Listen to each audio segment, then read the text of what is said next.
Hi, how are you?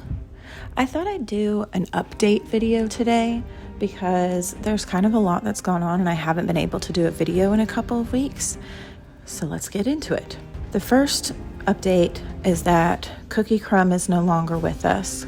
Cookie was our first dwarf. We had had him for a little over 2 years and he was doing very well, but all of a sudden he had popped up a bump on his face. Initially, we thought this was an abscess because it seemed to get smaller when compressed with moist heat, and because he really didn't act like it was hurting him at all. He was eating normally, doing things normally. As this progressed and it wasn't getting better with normal home care, we made a vet appointment, and the vet also seemed to think that this was some sort of abscess type situation.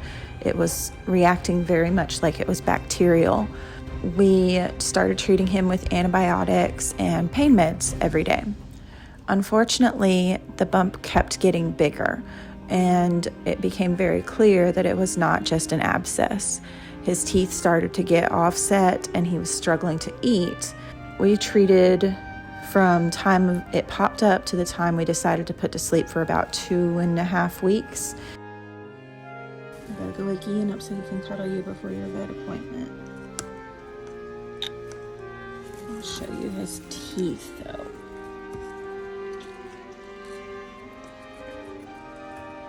You can see that they don't line up at all. And his jaw is shaped really funky because everything's pushed to the side. Here you go, baby. And it was a hard decision, but it was the best one.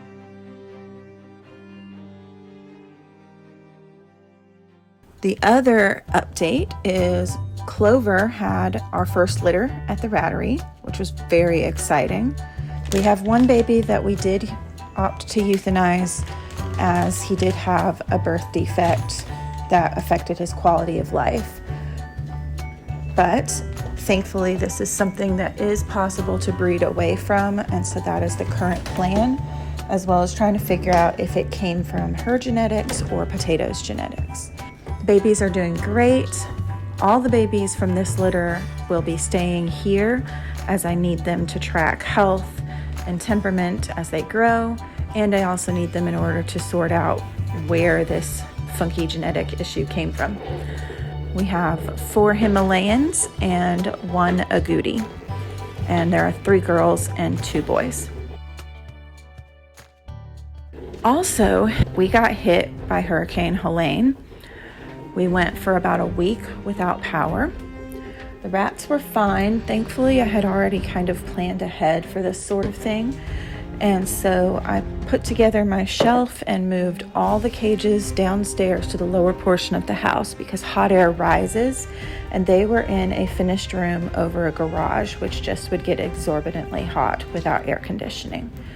The lower portion of the house stayed a comfortable temperature during the day until about a week without power.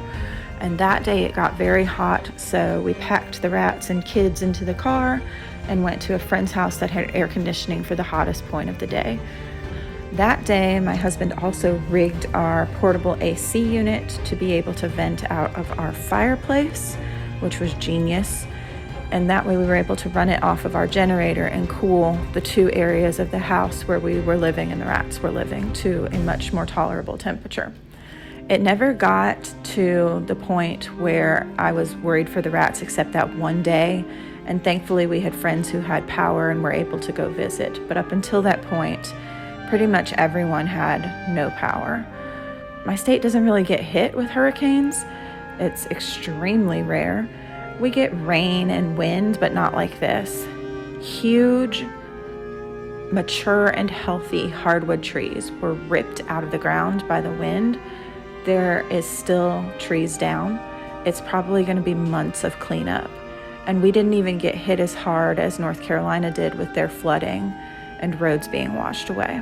Instead, we just had the trees falling and coming down on power lines, power poles, transformers, houses. One of our neighbors has a tree on their house. These trees are just huge. There were crews sent from as far as Canada to help in the Carolinas with getting the power back on, and it has just been a long process. As of the time of me making this recording, there are still people who do not have power, and it has been 9 days.